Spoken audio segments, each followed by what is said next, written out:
Effects of the El-Niño rains expected to start in October, victims of the demolition that occurred in Mukuru Kwanjenga village 2 years ago, who are living in tents which were donated to them by the Kenya Red Cross, are now worried of their safety.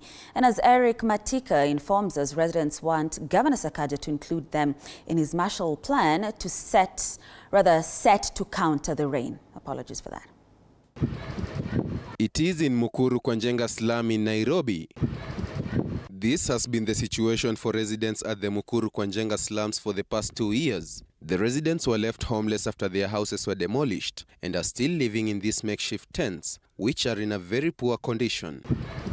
A situation that makes them worried sick, especially at this time when the country is expected to receive El-Niño rain from the month of October. Residents here, especially families with small children, are confused not to know where they will go, because when the rains come, these tents which they call home will be swept away. Hapa hakuna mpango ambaye tumepanga. Vile tuko hapa tunakaa kwa tent na hizi matent tunaona tuko kwa hatarini, kwa hiyo mvua ikinyesha tutakuwa kwa shida. Maana sasa tutakuwa ndani ya maji. Maana sasa hakuna nini mitaro ya kuteremsha hiyo maji. And as the Nairobi County government continues to put up response measures to counter the looming effects of the El Niño rains, these residents of Mukuru Kwanjenga are lamenting that they are not involved in the plan, as they are not aware of how things will turn out for them in the coming month when the rain is expected to begin. Governor Johnson Sakaja launched the El Niño Marshall Plan, where his government hired 3,500 environmental officers to help in cleaning and draining clogged drainages as the first step to curb flooding once the downpour starts.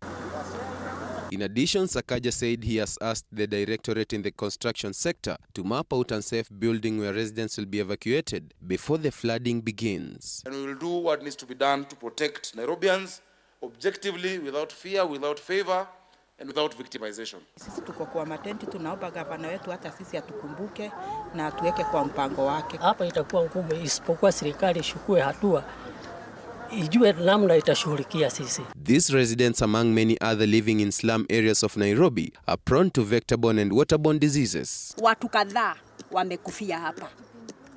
Kipindupindu tena kuna watoto walikufa hapa.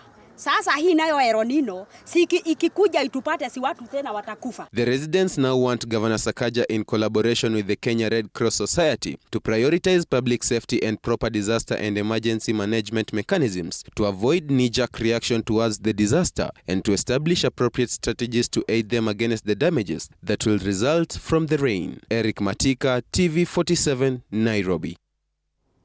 Thank you, Eric Matika.